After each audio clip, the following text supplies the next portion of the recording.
Enver Autograph Collection, my sign of success.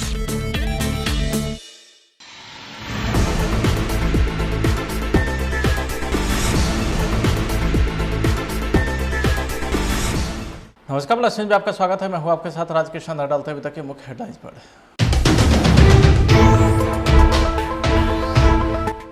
सरकार के उद्योग मंत्री सभी मार्केट के ठिकानों पर छापेमारी, जांच एजेंसी को एक साथ 3 बड़ी रेड।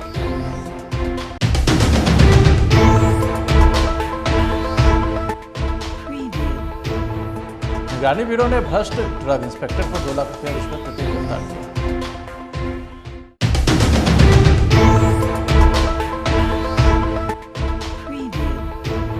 मुजफ्फरपुर के कोयले में होने वाले उपचुनाव पर बदल सभी ने कहा है कि हमारी एक तरफा लड़ाई है।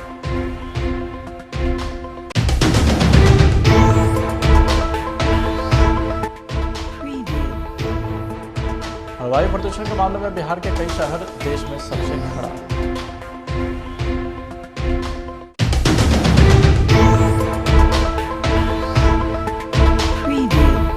अब खबर विस्तार से। नीतीश सरकार में उद्योग मंत्री समीर महासेठ के ठिकानों पर जांच एजेंसी ने छापेमारी की है। समीर महासेठ के पटना सहित विभिन्न शहर के ठिकानों पर जांच एजेंसी ने छापेमारी की है। गुरुवार सुबह एक साथ उनसे जुड़े ठिकानों पर छापेमारी हुई। उनके यहाँ किन कारणों से छापेमारी हुई, इसे लेकर कुछ भी स्पष्ट नहीं किया जा रहा है। हालांकि यह छापेमारी आयकर की ओर से की जा रही है। छापेमारी एक निर्माण कंपनी पर हुई है, जिसके डायरेक्टर से महासेठ की नज़दीकी बताई जाती है। माना जा रहा है कि वित्तीय अनियमितता से जुड़े मामलों को लेकर के जांच एजेंसी के आधार पर समीर महासेठ आए हैं। उनका पुराना व्यावसायिक इतिहास रहा है, जिस वजह से वित्तीय लेन देन से जुड़े मामलों में उन पर छापेमारी होने का संदेह जताया जा रहा है। कितने लोग हैं सर? कितने लोग हैं? सर कितने लोगों की टीम है यहाँ पे? अच्छा सर, क्या इनपुट मिला है? आप लोग कहाँ से? क्या आप लोग इनकम टैक्स के अधिकारी हैं? झारखंड से आए? कहाँ से आए? इनिशियल जानकारी दे दे। जानकारी दे दे आप। क्या नाम है? झारखंड से आए। नाम क्या? आप आए कहाँ से? पर्सन है या फिर अनऑथराइज्ड पर्सन है? मतलब हम मेरा सवाल पूछना जानकारी दे दीजिए। ऑथराइज है आप सर इनकम टैक्स के अधिकारी हैं या फिर आप झारखंड से? गेट पर खुलेगा ना धीरे सर, क्या कर रहे हैं? बिहार के उद्योग मंत्री समीर महासेठ ने सफाई दी है कि पटना में जिन जगहों पर आयकर विभाग की छापेमारी चल रही है उनसे उनका कोई संबंध नहीं है। उन्होंने कहा है कि जिस शख्स के यहाँ छापेमारी हुई है वे मेरे परिचित है, लेकिन उनके व्यावसायिक कारोबार से मेरा कोई लेना देना नहीं है। उनके बिजनेस में मेरा कोई पैसा नहीं लगा है। सुबह में स्वास्थ्य व्यवस्था को पटरी पर लाने के लिए मिशन 60 डेज के तहत आधारभूत संरचना से लेकर के मरीज को बेहतर स्वास्थ्य सुविधा उपलब्ध करवाने की कवायद चल रही है, लेकिन खगड़िया में एक के बाद एक स्वास्थ्य विभाग की लापरवाही उजागर हो रही है। अहलौली प्राथमिक स्वास्थ्य केंद्र की बात करें तो यहाँ पर वंध्याकरण के लिए पहुंची महिलाओं को बिना बेहोशी के सुई दिए ही ऑपरेशन कर दिया गया। महिला की माने तो वह ऑपरेशन के समय दर्द से कराहती रही और चिल्लाती रही, लेकिन न तो डॉक्टर ही वहां आए या ना ही मौजूद स्वास्थ्य कर्मी उसके एक सुनी और ज़बरदस्ती सभी का ऑपरेशन थिएटर में ले जा करके ऑपरेशन कर दिया। हुआ ऑपरेशन में लापरवाही हुआ, बहुत लापरवाही हुआ। अंदर ले गए, उसके बाद 2 लेडीज को कर रहे थे ना ऑपरेशन, वो चिल्ला रही थी। हम बोले क्या हुआ इसको? बोले क्या वो नशा गुटखा करती थी इसीलिए ऐसे हुआ है। जब मेरे को करने आए तो एकदम हम बोले ऐसे ऑपरेशन कीजिएगा, तो हम बोले कि हाँ ऐसे करेंगे। हम बोले ऑपरेशन में तो सुई ना दीजिएगा? बोले नहीं ऐसे नहीं देंगे सुई, बाद में सुई देंगे। हम बोले ठीक है। जब चीरने लगे, दर्द करने लगा, बोले कोई बात नहीं थोड़ा बहुत दर्द हो रहा है। जब पूरा अंदर चीरे, कोई नस जैसे घींच रहा था, हम चिल्लाने लगे, पूरा रोने लगे, पैर हाथ पटकने लगे। 4 आदमी मिल के पकड़ के दाबे, उसके बाद हमको सिलाई किए। क्या नाम हो आपका? कुमारी प्रतिमा। कहाँ घर हुआ? अलौली। उसके बाद जब बेड पे बाहर ले आने लगे, उसके बाद सुई दी आने वक्त, तब उसके बाद हमको कुछ याद नहीं है। की कमी नहीं है, सिर्फ मैनेजमेंट का अभाव है। दूसरी बात कि ये जो प्रक्रिया है ऑपरेशन, ये मिनी लैब कहलाता है। छोटा सा चीरा लगता है और इस ऑपरेशन के दरमियान सरकार का ही निर्देश है कि इसको जनरल एनेस्थीसिया में नहीं किया जाए, इसको जो है लोकल एनेस्थीसिया में किया जाए। कहने का तात्पर्य 1 से 1.5 घंटा पहले नींद की सुई पड़ेगी, फेनर्गन इत्यादि। इसमें क्या होता है कि वो जब उसका असर होता है तो रोगी सीडेट हो जाती है और उसको टेबल पर ले जा कर के जहाँ ऑपरेशन होगा वहाँ जाइलोकेन 2% दे करके डाइल्यूट करके उसको इन्फिल्ट्रेट किया जाता है ताकि वहाँ निश्चेतना हो जाए, वहाँ एनेस्थेटाइज हो जाए स्किन, सबक्यूटेनियस टिश्यू, पेरिटोनियम, और उसके बाद जो एक्सपर्ट डॉक्टर होते हैं वो कम समय में अपना काम कर लेते हैं। एक मिनट। तो इसके पीछे रीज़न क्या है? सरकार ऐसा क्यों आदेश दी है? सरकार चाहती है कि एनेस्थेसिया में भी कॉम्प्लिकेशन होता है। आप केटामिन कंपोज देते हैं उसमें भी सांस रुक जाती है, आप ईथर दीजिएगा उसका और भी कॉम्प्लिकेशन है। तो क्यों नहीं लोकल एनेस्थेसिया दे करके, ताकि एक्सपर्ट एनेस्थेटिस्ट की ज़रूरत नहीं पड़े।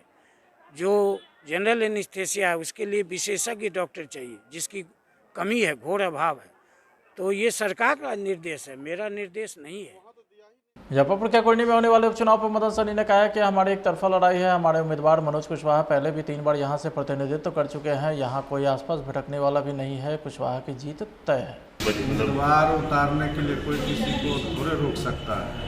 हम लोग का जो उम्मीदवार है श्री मनोज कुशवाहा जी, महागठबंधन है, वो पहले भी 3 बार वहाँ से प्रतिनिधित्व कर चुके हैं और महागठबंधन के उम्मीदवार हैं हमारे माननीय मुख्यमंत्री जी, उप मुख्यमंत्री जी, सभी लोग का आशीर्वाद प्राप्त है। हर हाल में हम लोग चुनाव जीतेंगे। वहाँ किसी से कोई लड़ाई नहीं है, कोई आसपास भी भटकने वाला नहीं है। हमारे उम्मीदवार हर हाल में चुनाव जीतेंगे। जिनको जितना जोर आजमाइश करना है कर ले।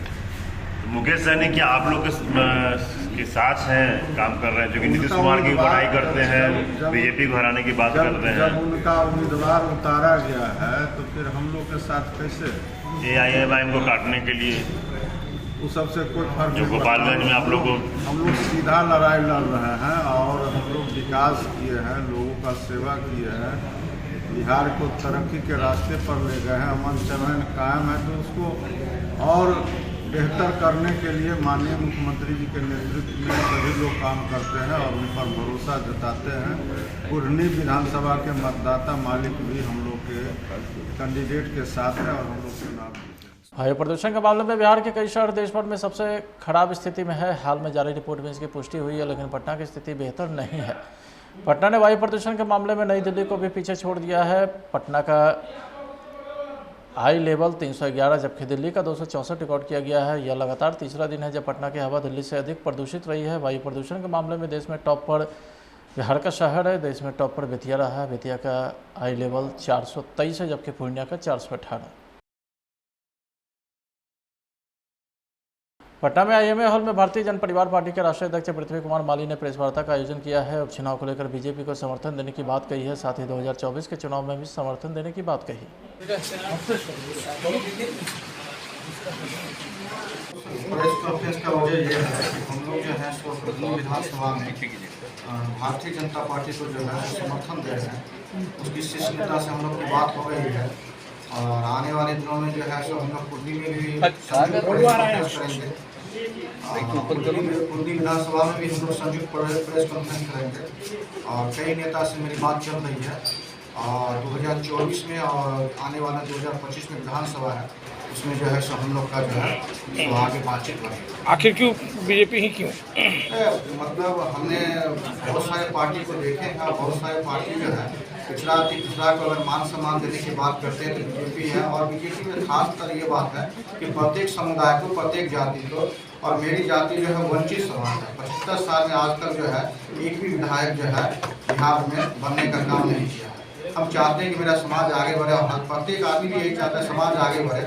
पहले तो समाज आगे बढ़ेगा तो उसके बाद जो है सो पूरे जो है सो समुदाय आगे बढ़ेंगे, बिहार आगे बढ़ेगा। तो इसी सब लेकर जो है बीजेपी को जो है हम समर्थन देंगे।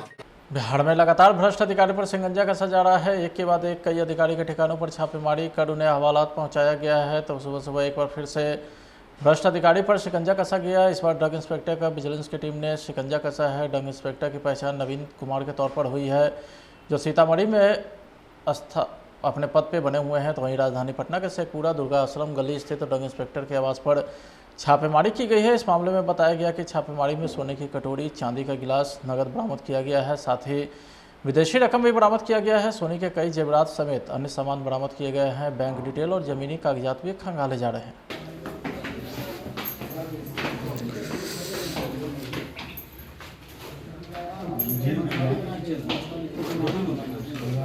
उधर 2 रूम था, एक रूम के बाद में लिखाएंगे ये सब दर्शाना यहाँ पे लिखो किचन सी ना कुछ बंसाली बना लेंगे इधर आ जाइए। मधुबनी के बेनीपट्टी अनुमंडल पुलिस पदाधिकारी के कार्यालय प्रकोष्ठ में एसडीपीओ की अध्यक्षता में अनुमंडल क्षेत्र के सभी थानाध्यक्ष की समीक्षक बैठक हुई है, जिसमें विधि व्यवस्था बनाए रखने, अपराध नियंत्रण पर फोकस रखने और लंबित मामलों के निष्पादन में तेजी लाने सहित कई बिंदु पर चर्चा की गई। समीक्षा है कितने केसेज हमारे अनुमंडल हुए हैं, उसका निष्पादन के लिए समीक्षा होता है, किस निष्पादन किया जाना है। निष्पादन जब होगा तब हमारी गिरफ्तारी होगी, तो गिरफ्तारी पर ज़्यादा जोर है ताकि कानून पर अनुसंधान पूर्ण हो सके। उसके बाद जो भी लंबित जांच हैं, अन्य भी विविध हैं, लॉ एंड ऑर्डर समस्या तो हमारे पास नहीं है। और अपराधी जो भी अपराधी है, अपराधी दृष्टिकोण से जो रोको टोको अभियान चल रहा है, हमारा वज्रा आता भी है, ऑपरेशन वज्र है, उसमें भी कार्रवाई चल रहा है। इसी संबंधित मीटिंग बुलाई गई है। इस समय वरीय पदाधिकारी द्वारा हमारे पुलिस अधीक्षक मधुबनी द्वारा निर्देश दिया जाता है कि समय समय समीक्षा करें। और सरकार के द्वारा एक साइज तो वहीं मधुबनी के बासुपट्टी काली मंदिर में कल न जाने वाली सड़क से चैनपुरा रोड में गोदाम के पीछे महिला का शव संदिग्ध हालत में मिला है। सुबह जब लोग रोजमर्रा के काम से उधर गए तो महिला के शव को देखकर लोग चौंक गए। देखते ही देखते शव मिलने की सनसनीखेज खबर चारों ओर फैल गई, जिसके बाद देखते ही देखते वहां भारी भीड़ जमा हो गई। लोगों के द्वारा शव मिलने की सूचना स्थानीय थाने को भी दी गई। आज चैनपुर गाछी में एक शव मिला है, क्या मामला लग रहा है? तो मेरे मोहल्ला का ही है, उसका मैं के बासुपट्टी में था, ससुराल कलने में था। कलना के बाद में वो घर बने हुआ था, प्रतिदिन जाती थी अपना लार पुआर लाने के लिए, लेकिन मौसम के प्रभाव में सवेरे कुछ निकल गया। उसका ठंडा के चपेट में आने से जो है सो मृत्यु हो गया है। इसको जो है आपदा कहा जाए, अचानक मृत्यु हो गई है उसमें। तो उसको पुलिस क्या प्रक्रिया में लोगों का विचार था कि पोस्टमार्टम नहीं हो, लेकिन हम लोग कहें कि देखिए गरीब आदमी है, बाल बच्चेदार है, अनाथ हो गया, सरकार की तरफ से कुछ लाभ मिल जाए, पोस्टमार्टम बिना तो होगा नहीं। इसीलिए हम लोग जो है बड़ाऊ से भी बात किए हैं, तो कहा है सरपंच साहब देखिए पोस्टमार्टम होने से उसी को भलाई होगा, हर जगह पर काम आएगा। पोस्टमार्टम रिपोर्ट होना ज़रूरी है क्योंकि उसको लाभ भी मिलेगा। हम आश्वासन देते हैं कि उसको 4 लाख रुपया जो है मुआवजा दिलाया जाएगा। आपदा से मृत्यु हुई है। परिचय? मैं तो बासुपट्टी के सरपंच हूँ, भोगेंद्र पासवान। फिलहाल आज के खबर में इतना ही। आप देखते रहे प्लस न्यूज़। नमस्कार।